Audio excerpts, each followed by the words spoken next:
नमस्कार दोस्तों, मैं जीवन नरवरिया। आप सभी का मेरे इस चैनल पे बहुत बहुत स्वागत है। दोस्तों, जैसा कि मैंने आप सभी को बोला था कि अगले 1 या 2 दिनों में मैं सामान्य ज्ञान की सीरीज में प्राचीन इतिहास शुरू करने जाऊंगा। उसलिए मैं आज आपके समक्ष इतिहास का पोर्शन स्टार्ट कर रहा हूँ। दोस्तों, हम प्राचीन इतिहास को प्रारंभ करने से पहले इतिहास के बारे में कुछ बातें जान लेते हैं। आइए हम जानते हैं। दोस्तों, ये मेरा फर्स्ट लेक्चर है।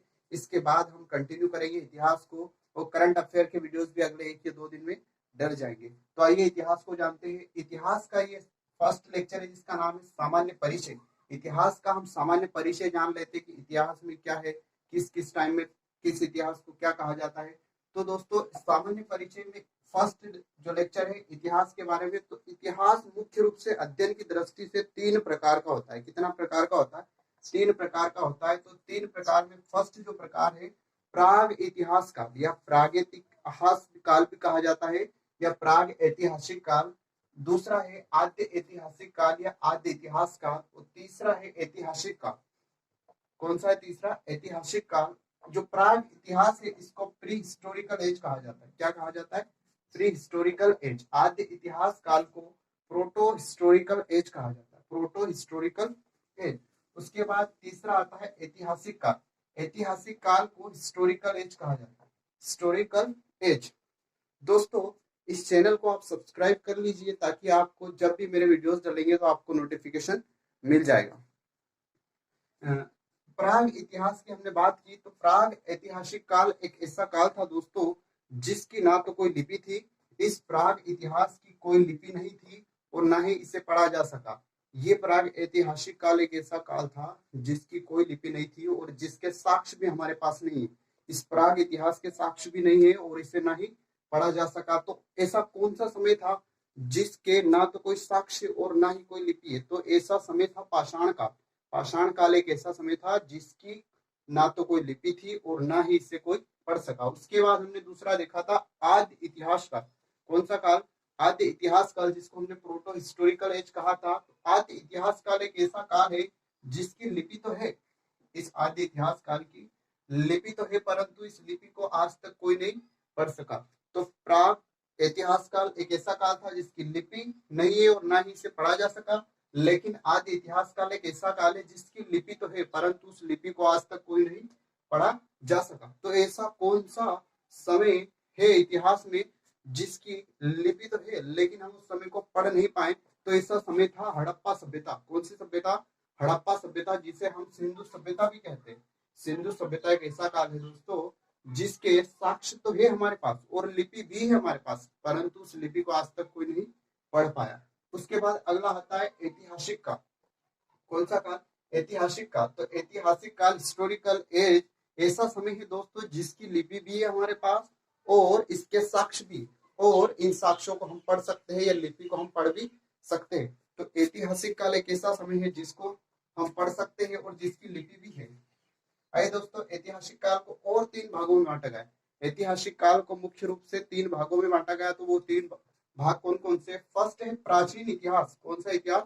प्राचीन इतिहास, जिसको एंशिएंट हिस्ट्री कहा जाता है। कौन सी हिस्ट्री? Ancient history. उसके बाद आता है मध्यकालीन इतिहास, जिसको मिडिवल हिस्ट्री कहा जाता है। मध्यकालीन इतिहास, मिडिवल हिस्ट्री। उसके बाद तीसरा आता है आधुनिक इतिहास। कौन सा इतिहास? आधुनिक इतिहास। और आधुनिक इतिहास को मॉडर्न हिस्ट्री कहा जाता है। मॉडर्न हिस्ट्री कहा जाता है। दोस्तों, ये जो प्राचीन इतिहास है ये कौन सा समय है? तो प्राचीन इतिहास 2500 ईसा पूर्व से लेकर सन 1700 या 1700 ईस्वी तक के समय को हम प्राचीन इतिहास कहते हैं। सन 2500 ईसा पूर्व से लेकर 1700 ईस्वी तक का समय क्या कहलाता है? प्राचीन इतिहास कहलाता है। उसके बाद जो 1100 ईस्वी से लेकर 1700 ईस्वी तक का समय है उस समय को हम मध्यकालीन इतिहास कहते हैं। कौन सा इतिहास कहते हैं? मध्यकालीन इतिहास। उसके बाद आता है आधुनिक इतिहास, और आधुनिक इतिहास का समय है 1700 ईस्वी से लेकर 1947 तक। हमारे देश जब तक आजाद होता है उस तक समय को हम क्या कहते हैं? आधुनिक इतिहास। तो ये तो हमारा इतिहास का सामान्य परिचय हो गया, मतलब कि इतिहास को किन किन भागों में बांटा गया है, इतिहास कितने प्रकार के, ये हो गया। अब हम आगे देखते हैं। अब हम पढ़ना स्टार्ट करेंगे प्राचीन इतिहास। कौन सा इतिहास? प्राचीन इतिहास। इस प्राचीन इतिहास को हम पढ़ना प्रारंभ करेंगे। तो प्राचीन इतिहास को प्रारंभ करने से पहले हम प्राचीन इतिहास में उन टॉपिक्स को या सिलेबस को देख लेते हैं कि प्राचीन इतिहास में कौन कौन से टॉपिक हम पढ़ेंगे और कौन कौन से टॉपिक हम नहीं पढ़ेंगे। ये भी हम देखेंगे दोस्तों, जो टॉपिक हमारे लिए ज्यादा महत्वपूर्ण है उसे हम पहले पढ़ेंगे, जो ऐसा लगता है कि जहां से क्वेश्चन कम आते हैं या जहां से क्वेश्चन बिल्कुल बनते ही नहीं है उस टॉपिक को भी हम देखेंगे, परंतु उसको उस तरीके से देखेंगे। दोस्तों, मैं सामान्य ज्ञान की इस सीरीज में आपको बताऊंगा कि विभिन्न प्रतियोगी परीक्षाओं में क्वेश्चन किस प्रकार आता है और उसका जवाब किस प्रकार दिया जाता है। ठीक है दोस्तों, हम पूरी सजगता से या पूरी ईमानदारी से इस सीरीज को ले, यही मेरा आप सभी से आग्रह है। आप मेरे इन वीडियोस को बिल्कुल कंटिन्यूस रखिए, तब जाके आपको फायदा मिलेगा। तो दोस्तों, आप इसका स्क्रीनशॉट ले लीजिए। अब हम देखते हैं प्राचीन इतिहास का सिलेबस। आइए हम देखते हैं प्राचीन इतिहास का सिलेबस। उससे पहले आप इसका स्क्रीनशॉट ले लीजिए।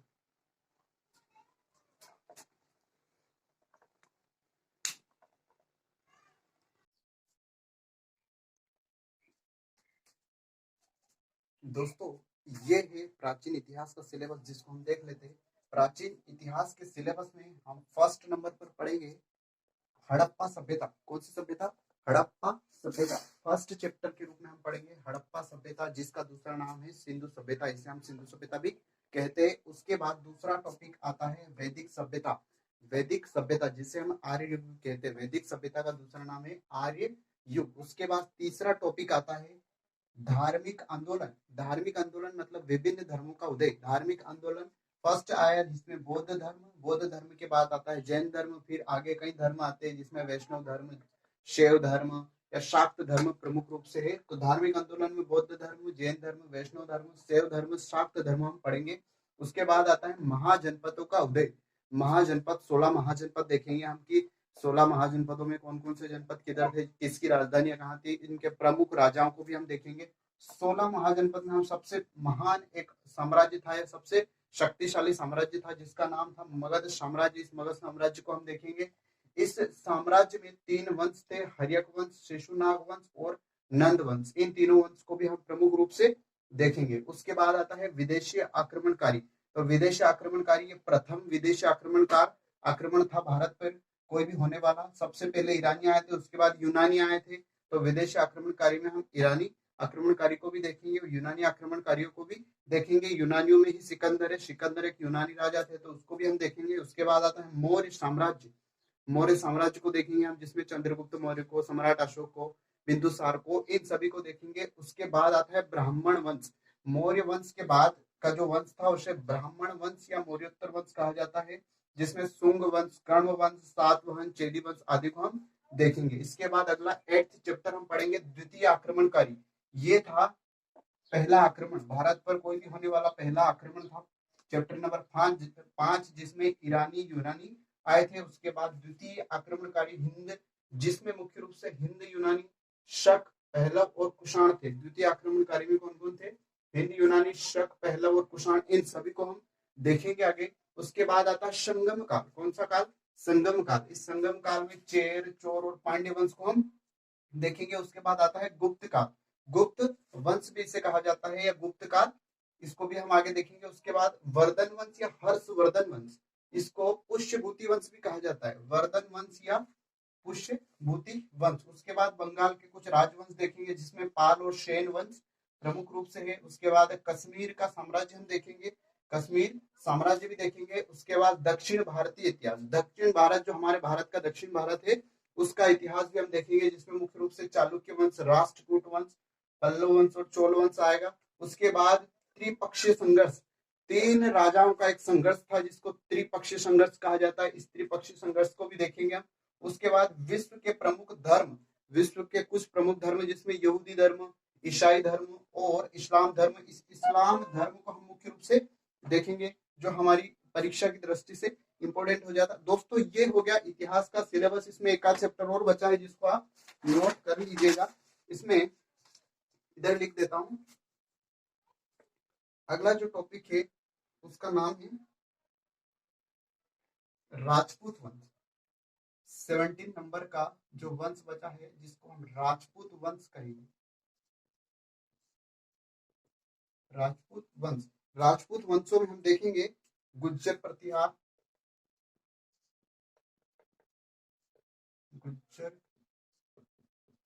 प्रतिहार गुर्जर प्रतिहार वंश। उसके बाद आएगा गहड़वाल वंश। गहड़वाल वंश।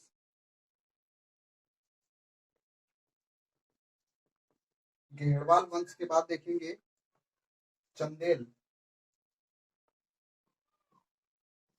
चंदेल के बाद परमार।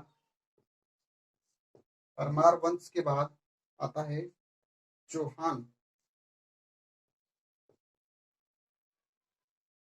चौहान के बाद सोलंकी। चौहान सोलंकी। तोमर वंश। और तोमर वंश के बाद सिसु कलचुरी। कलचुरी व सिसोदिया। तो राजपूत वंश में हम इन वंशों को देखेंगे। राजपूत वंश में एक बार देख लीजिए दोस्तों, राजपूत वंश में आएंगे गुज्जर प्रतिहार वंश। गुज्जर प्रतिहार के बाद गहड़वाल वंश आएगा। गहड़वाल वंश के बाद चंदेल वंश। उसके बाद परमार वंश भी हम देखेंगे। चौहान वंश इसमें देखेंगे, सोलंकी, तोमर, कलचुरियो, सिसोदिया। तो ये तो हो गया दोस्तों प्राचीन इतिहास का सिलेबस। तो इन टॉपिक्स को हम प्राचीन इतिहास में कवर करेंगे। अगले लेक्चर में हम देखेंगे हड़प्पा सभ्यता। पहला ही चैप्टर स्टार्ट करेंगे अगले लेक्चर में हम, जो हड़प्पा सभ्यता रहेगा। दोस्तों मेरा आपसे पुनः आग्रह है कि सामान्य ज्ञान की इस सीरीज को कंटिन्यू लीजिए और आप जिस वीडियो जिस टाइम पे अपलोड होता है उसी टाइम पे आप उसको देख लीजिए, अपने नोट्स में नोट कर लीजिए, ताकि आपका सामान्य ज्ञान का ये इतिहास का पोर्शन कंप्लीट हो जाए। और आज इसी शुभकामनाओं के साथ दोस्तों, लॉकडाउन अभी चल रहा है तो कृपा करके आप बाहर ना निकले, अपने परिवार वालों का ख्याल रखें, खुद का भी ख्याल रखें। जय हिंद। मैं दोस्तों एक बात और कहना चाहूंगा कि अगले 1 या 2 दिनों में मैं करंट अफेयर की सीरीज भी स्टार्ट करने जा रहा हूं।